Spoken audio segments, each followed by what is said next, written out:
எல்லாருக்கும் வணக்கம். பாருங்கள், 2 வாழைக்காய் எடுத்து வச்சுருக்கேன். இதில் வந்து ஒரு வாழைக்காய் பொரியல் செய்யலாம். இதை வந்து நல்லா இந்த தோலெல்லாம் சீவி எடுத்துடலாம்.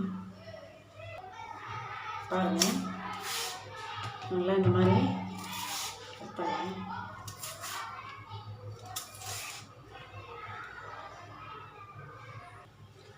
நான் பாருங்கள் இந்த சைஸில் கட் பண்ணுறேன். தண்ணியே இல்லாமல் ட்ரையாக செய்யலாம் வாங்க. பாருங்கள், ரொம்ப மெலிசாக தான் நான் கட் பண்ணியிருக்கேன். மூட்டை இல்லை பாருங்கள், மெலிசா. இது வந்து இந்த வாழைக்காய் வந்து சீக்கிரமாக வெந்துடும். இப்போ கடாய் வச்சுக்கிறேன். கொஞ்சம் ஆயில் விட்டுக்கலாம்.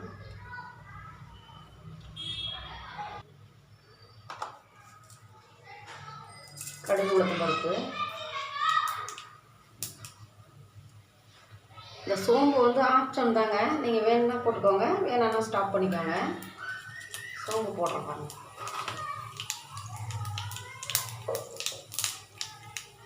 கருவேப்பிலை,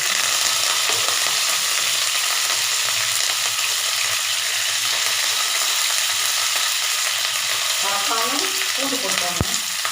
ஆனால் அந்த வாழைக்காய் வந்து கொஞ்சம் வாங்குது, அதனால் கண்டிப்பாக பூண்டு சேர்த்துக்கோங்க. இந்த வாழைக்காவை சேர்த்துக்கலாம்.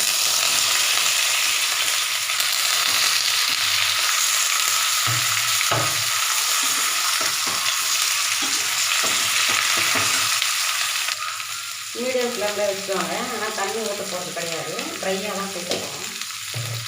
மஞ்சள், தேவையான அளவு உப்பு,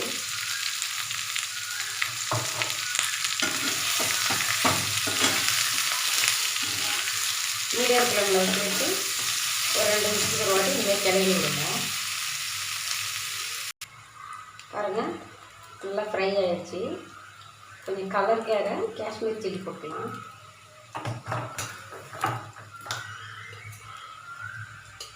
குழம்பு மிளகாத்தூள் காரத்துக்கு ஏற்ற மாதிரி.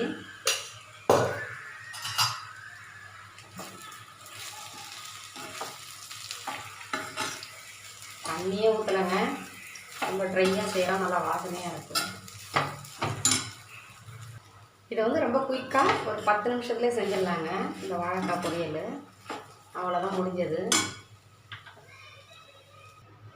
அவ்வளோதாங்க, ரொம்ப ஈஸியாக செய்யலாம் அந்த வாழைக்காய் பொரியல் வந்து. இது வந்து சாம்பாருக்கு, ரசத்துக்கு, தயிர் சாதத்துக்கு செம்ம சைடிஷு, ரொம்ப டேஸ்ட்டாகவும் இருக்கும். ஒரு வாட்டி இந்த மெத்தடில் செஞ்சு பாருங்கள். பிடிச்சிருந்தா லைக் பண்ணுங்கள், ஷேர் பண்ணுங்கள், கமெண்ட் பண்ணுங்கள். சகுந்தலா சமையலை சப்ஸ்கிரைப் பண்ணுங்கள். தேங்க்யூ.